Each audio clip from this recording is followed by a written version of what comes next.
Hello and welcome back to the Talking Leadership TV podcast series. My guest today is Matthew Rose. Matthew completed a Bachelor of Business in 2010 and a Master of Diplomacy and Trade in 2016. He undertook the graduate program at the Department of Treasury and Finance in 2013, where he stayed for 4 years before leaving for Exquisine. On a trip to Antarctica in 2017 with his father David, it was agreed that Matthew would join the family business, Exquisine, Australia's leading private label dairy dessert manufacturer. Starting at Exquisine later that year, he immediately took over the financial management of the company, and in 2023 he assumed the role of CEO. He considers one of his key achievements at Exquisine to date to be the signing of a license agreement with Mondelez, owner of Cadbury, in 2022. In his own words, "We're exceptionally proud that a company as large as Mondelez would partner with Exquisine. I remember in the final contract negotiations, there were two of us from Exquisine, and Mondelez had representatives from HQ in Geneva, QA in India, legal in Singapore, our main contract in Melbourne, and at the final moment, someone from marketing in America got involved. It felt a little intimidating, except that there was nothing adversarial in the negotiations, where we were all working together to achieve the same outcome. 7 months later, we successfully launched two desserts, a Cadbury Dairy Milk Mousse and a Caramello Mousse, nationally into the major supermarkets." The signing of that deal, alongside with some other exciting developments, sees Exquisine in a period of rapid growth. Outside of work, Matthew is active in his community, being the current treasurer and executive board member on two separate community groups, his children's toy library and his childhood synagogue. More importantly, Matthew is the father of two children. Matthew's leadership journey is quite an interesting one, but enough from me, and I'll hand over to Matthew. Matthew, thank you for giving me your time today, mate. So let's get into the first of the leadership themes that I've shared with you, and we'll start with your leadership and its beginnings. Where did it all start for you, mate? I think I sort of fell into leadership at an early age. If I think back growing up, I was coaching basketball as a teenager. When I got to university, I joined the I was the student representative on the academic committee, or whatever it was called. And I think that I sort of I fell into it, and then I got a taste for it. I thought, this is good, and I feel a sort of responsibility, I think, to lead and to be active in community. There's an expression that's always spoken to me, which is the saying, if not me, then who? If not now, then when? And that's always sort of been close to my heart, that feeling. And so I see if there's something that needs doing and no one's doing it, I sort of get this guilt. I'm Jewish, and we're renowned for guilt. Maybe not as bad as Catholics, but Jewish guilt's a real thing. So I get this guilt of I should be doing something here. I sort of got into leadership pretty early, I guess, and it sort of just continued through. Yeah, that's and thank you for sharing that. That's an interesting response, and it resonates with me in as much as that being of service to others in leadership and wanting to help to get something done is a driver, and it's a good positive driver for leadership. And just before we go into what your definition of leadership is, do you think you've drawn any exemplars about being an effective leader from colleagues or parents or people in your social circles that have helped solidify that for you? Or was that a light bulb moment at some point in your life when you went, I want to be the person that's making the calls and the shots rather than being led? Well, I think there's two parts to that. First of all, I think I at least learn more from negative role models than positive role models. And I remember my first job as a public servant. A new secretary came on and took over whilst I was there, and he said, I'm all about culture and bringing us all together, and My approach has been, so my ethos is to always be approachable, and I really want to work well as a team. And then I never saw him. So he was, really, clearly an exceptional guy who's had a great career and a smart bloke, but there wasn't a genuine follow through on what he said.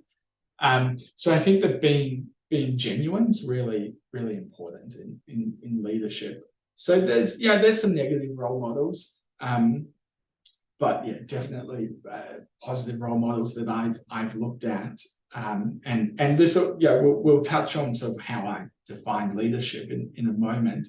But I had, again, at the public sector, I had a manager there who was beyond excellent.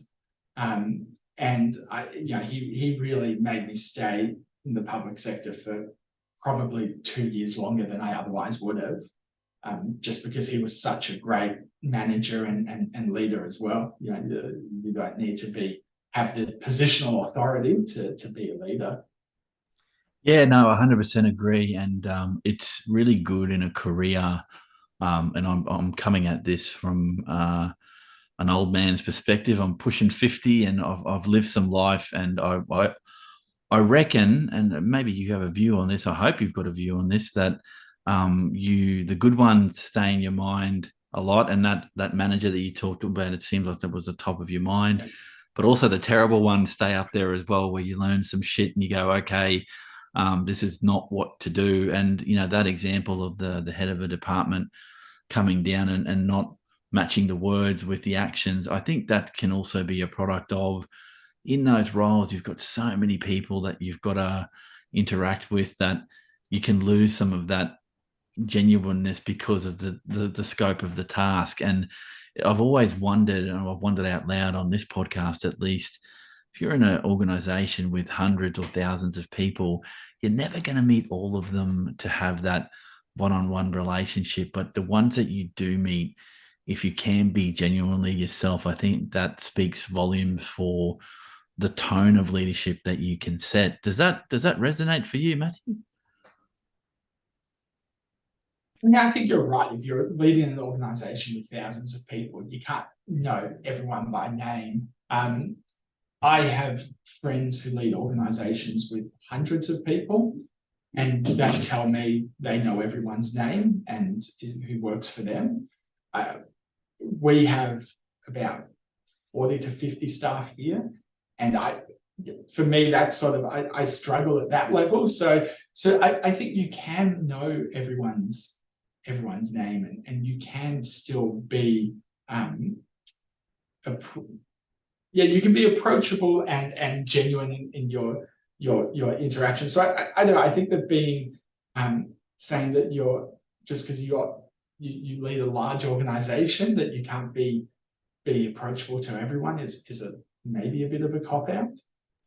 Yeah, no, sorry, and that's not what I meant. I guess that you can't. No, that's cool. You can't be as present for such larger numbers of people as you might otherwise be, because you're never going to have the hours in the day to do it. But definitely take on what you're saying, that if you can be genuine in any interaction you're having and be that vulnerable you, and I don't mean vulnerable in a sense of safety, but be genuinely you, warts and all. I think that has some street cred that a lot of people don't give that credit for. And I think it's an art form, because leaders do that. Some leaders do that exceptionally well, and some don't do it well at all. And yeah, I mean, and I think, I'll give a quick anecdote. When I was in government, I was, in cabinet meetings, you've got your ministers sitting there, and then behind them you've got sort of the secretaries and deputy secretaries, and then behind them you've got people like me who were down the bottom of the ladder. I used to sit in cabinet meetings every couple of weeks, maybe every month or so.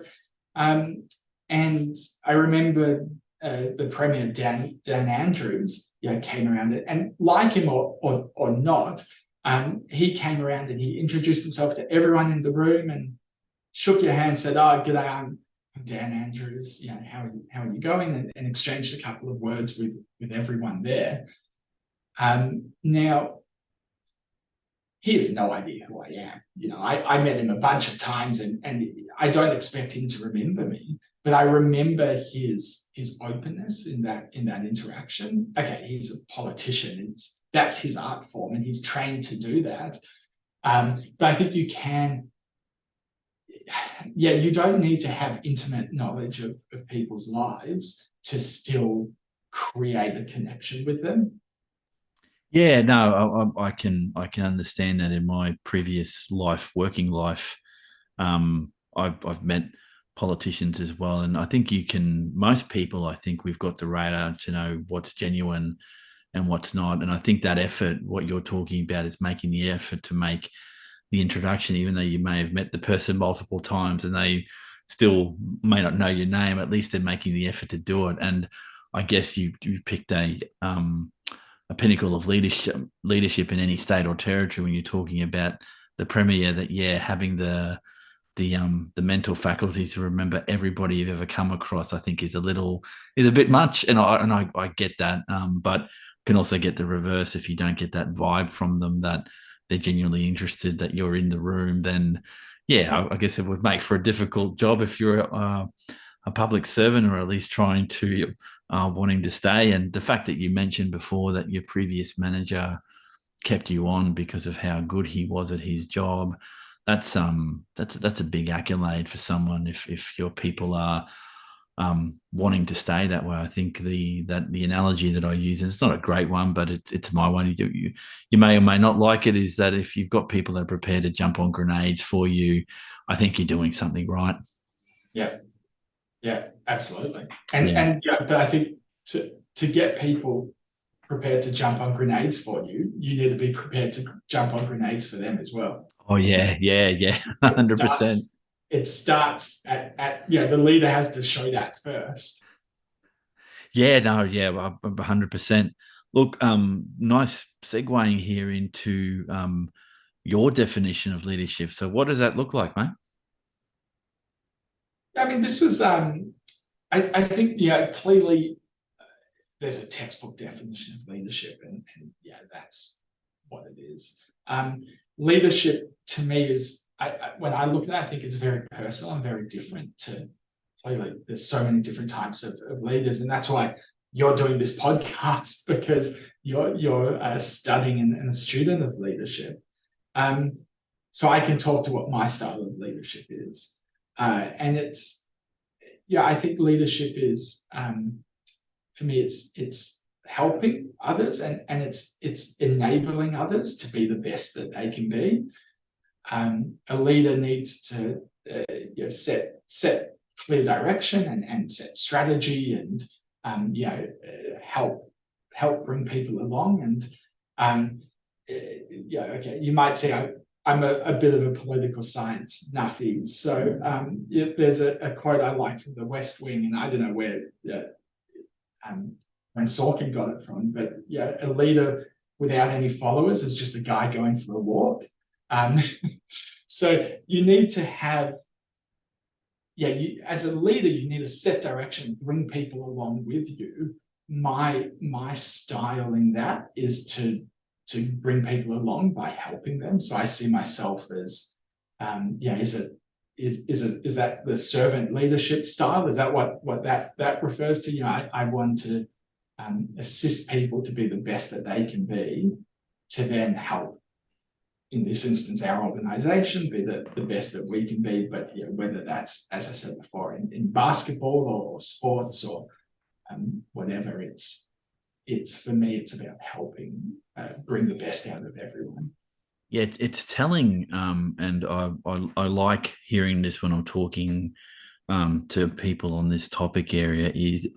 Is that what motivate your style, your approach to leadership, the process, and what that means for you is about being enabler of others and helping them to get that step up, with the outcome being that the offshoot of being in that mindset is that you're going to get better productivity and better engagement from the people that you're working with. Because if you're not the kind of leader that's into command and control, and you see people as an asset and a tool rather than human beings, I think it shapes quite significantly what you can do in your business. Now, I'm talking from a lot of this is textbook knowledge and experience of an industry sector that is not the same as what you're in, but having never run a business the size of yours, my guess here is that, yeah, if you can bring people along for the ride and they feel invested in you because your first thought is about your people and getting them up and going, is a very different one to looking at them as an asset that needs to be expended to get the job done. I think people pick up on that quite quickly if you're not, whichever camp you're coming from, I think people know instinctively. Now, that said, some people view the world of work as very functional. You go and do a job, you go home, you don't want to do anything else. Whereas some see a lot of themselves in the job that they do, and they want recognition, they want help, they want someone to listen to them. And I think from what you've said, you bring that to the table. It's never a perfect process, obviously. There's always going to be a hiccup now and then, but yeah, that's an interesting approach, and it's again good to hear that that's what motivates your approach to leadership. I'm not sure if that's the textbook definition of anything, because I've never been one to get to the textbook definition around this, because I learned very early on, and you've made it very clear that we don't all have the exact same definition. But the question is, so what? As long as it gets to the number of being about people, I think we're kind of on the same page there. So I'll go to, I don't know if this is negative, but definitely something around the process of leadership. I've heard it said that the leadership process is a lonely road. Is it that, or is it as lonely as you make it? Yeah, I mean, I think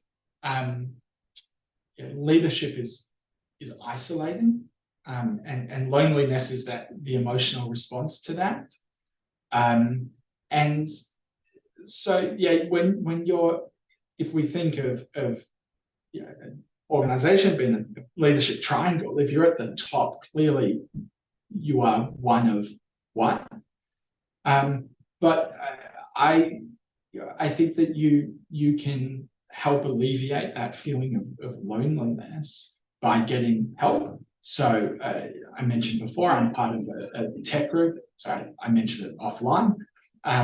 So yeah, and that's a peer network of CEOs, and we come together once a month, and we talk through issues that are facing our organizations.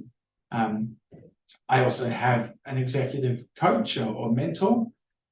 So yeah, I think if you're aware of that, the potential pitfall of loneliness, and you can actively work to mitigate that feeling, then yeah, leadership is still isolating, but you put support networks around the leader and don't fall into loneliness. Yeah, and that's as much as you can do, because at the end of the day, if you're ultimately the final decision maker, if you've got those supports, I think making that decision can be made a little easier. But there are always consequences to the decisions that you make, and unfortunately, you're going to have times in a career, and I've been on one end of this, and on the other is that you have to deliver bad news to someone, or you've got to let someone go. And I think having difficult conversations, in my mind, having experienced it only a few times in a career, was probably the hardest thing I've had to do, or receive that feedback that, hey, surplus to needs, or hey, we're taking a slightly different direction, because you know that you're talking to a human being that this is going to have consequences for them in terms of family potentially, or income, and all the rest of it. And yeah, that kind of shit would keep you up at night. I think Yeah. if you're not human, you wouldn't. It wouldn't. But I think you think about that. At least I would. I'm not talking about you. From my perspective, I think there's some conversations that would be extremely difficult to have. And then there's always that good side of it, where you've got a coach, a mentor, a peer network, where you can test your ideas, and you can make mistakes in I hate the word safe space, but in a place where if it goes nowhere, it goes nowhere. And then applying it to the real world of your business is something else um, entirely. Look, we'll go to something more positive now. Measurement of success for you, and I don't mean that just financially. When it comes to your people, the business, what are your measures of success, Matthew? Yeah, I think there's sort of two ways of looking at success. Intrinsic success, how do you feel you've done a good job, and extrinsic success, which is your KPIs, and are you doing the job? The second one, extrinsic success, easy. There's a whole lot of KPIs against your job. Are you reaching them or not? Fine. Yeah. For me, there's sales and gross margin KPIs and that sort of thing. Um, Intrinsic success is how I think about it, and that's how I measure it myself. And for me, that's as simple as, at the end of the day, do I go home confident that I've given it my all and that I've done the best job that I could do, which isn't the best job that anyone could do, because I'm relatively early in my career, and I hope that I'm going to be a better leader in 10 years than I am today. But if knowing everything I know and being the person I am, if I can look in the mirror and say, yeah, Matt, you've done the best you could do, that's success for me. Just being the confidence in myself, I guess, alongside that, to know that I've done everything I could. That's all. That's how I want to measure success. Yeah, and it makes sense. And as I said offline, I think I learned something. Well, I know I learned something every discussion I have, and I never thought about um, creating that category of an intrinsic level of success versus the extrinsic stuff. And both have a place, and both will matter for different reasons. The extrinsic is what people see. The intrinsic is about you, and I think that split. It's a healthy split because the success or failure of the business is not just on the head, in my belief, of the leader. You've got people around you, so you've got other brains that are trying to help you reach certain things. And for me, part of that intrinsic discussion is have I led people to be better at their jobs or help them develop professionally, whatever that looks like. And in your business, you will know what those touch points are as you go along, because I think the two are very much connected. If you've got a happy, productive workplace, you would hope that gets reflected in those extrinsic measures, that you're potentially selling more, you're creating a bigger customer network, whatever that external KPI looks like. So it makes sense to me.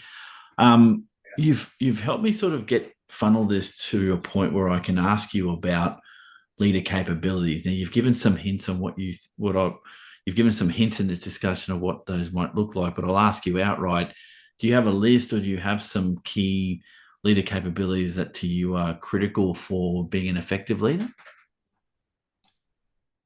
For me, it's being genuine and authentic, and because I can't do leadership in the way that you do leadership, Eric. I can't do it in the way that Dan Andrews does leadership, because people will see through the fakeness of that, and you might be able to fake it to a certain extent, but at some point, everyone will know you're faking it.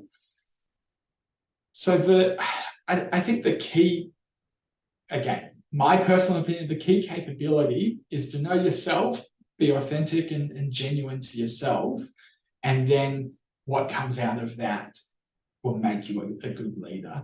As I touched on earlier, my style is to bring the best out of others. I'm not a technical expert. We have people, we have engineers working for us. We have COO who's excellent, head of sales who's excellent. I'm not better at their jobs than they are, what I can do is bring everyone together and help them be the best that they can be. So yeah, I think the crux of it is being genuine and authentic, and that every individual the best leader that they can be, and noting that everyone's going to be a different type of leader. Yeah, no, 100%. This question, the next one, definitely one I'm interested in getting your views on. The nature versus nurture. So are leaders born or are they made? Yeah, it's interesting, and I don't. I mean, I don't know, and I don't know that I have a strong opinion on it. Um, there's a really good book, Bounce by Matthew Said. I don't know if you've read it. Um, that was a book that really spoke to me, and he was looking at um, well, this exact question. He was looking at athletes really, and are they? Is it situational, or are they born into it, or? And his argument in the end is that it's that athletes are made. It's about the situation in which they exist. Not they're not born with special capabilities. Uh, and I liked his book, and that probably influenced me early on. I think that there are some people who are natural leaders, people who others gravitate to them, and so definitely there are some people who it's easier for them to be leaders. To be an excellent leader, I think you need to work on it. You need to be intentional in your development of leadership. Um, yeah, I think leadership's like a muscle. You can work out and you can make it stronger, but if you're not exercising it, it diminishes. And so, if you're going to be a great leader, you need to work on it. At some point, the nurture comes into it. Nature might give you a head start, but you need to be working on being a leader. And that's what I do. I don't think I'm a natural leader, but it's something that I feel strongly about. So I do work very intentionally to become a better leader. Yeah, that's interesting response, and thank you for sharing it. I can't find myself, not that I'm geared to do this, to disagree. I think yeah, you need to develop those skill sets, and I think that you brought this up, and you're not the first to do this, but I'm constantly trying to update my thinking and expand it where I can. And on this one, what's of interest to me in what you said is that intentionality. Like if you're going to get better at anything, you have to practice and make some mistakes, have environments where that is allowed to happen and grow from those things, and hopefully not make too many mistakes where you're not going to have a business, but enough to help you be better at the process. And I think art form is the right word, but definitely the process of leadership is something that needs to be constantly worked at. And you mentioned you're an early career CEO or early career leader, and yeah, you've got probably a lot more of this to come into the future. And the ebbs and flows of a business is where you're going to get that training, and that comes from time spent in the role. I mean, there's no other way to do that. You could go out and read 10,000 books on leadership, and the lived experience of it is going to potentially trump most of the book learning, because you've actually got to experience some things before you can say, hey, this is what I think it is. And I think you're aware of that. And if you've taken in, and it sounds like you have, the experiences of other leaders, then you're armed as much as you can be for what's potentially coming. There'll always be a hiccup in that process. And I wouldn't be genuine if I didn't say that it's never going to be perfect, but it's how you deal with that situation. The situational nature of leadership, I think, is something you can't avoid. I'm not talking about situational leadership. It's being in a circumstance at a given time. I've seen this expressed. You used a political example before. I'm happy to do the same. And we had the floods up here in Queensland, the first lot of big bad floods, and when it hit Brisbane really hard, I think it was around 2011, the then Premier stepped up, and it was around the time of the elections, but she didn't step up in a way to promote herself, and sell her wares as the next Premier. She did what she needed to do to help people in a crisis response, and you could see that natural inclination to take the reins and help people, that was top of her mind. And yeah, I think that the situation, the context you're in, can really either bring that out in you or it doesn't. I mean, there's only two ways that you can go. Um, so yeah, look, I appreciate your feedback here, and I think I'm going to change the this last question a little bit, not so much looking back on your career in leadership, but you said and I'll use your words here, maybe in 10 years you're going to be a different leader. Let's use the crystal ball analogy. Where do you want to be as a leader, say in 10 years? What does Matthew Rose look like as a leader 10 years out from now? Um, I mean, I would like to, I would like to be, I guess, what I've spoken about so far. Yeah, I don't sit on the other side of my desk, so I don't know how I come across. I would like to be um, someone and a leader who's approachable, that people see in me that I've got their best interests at heart. I think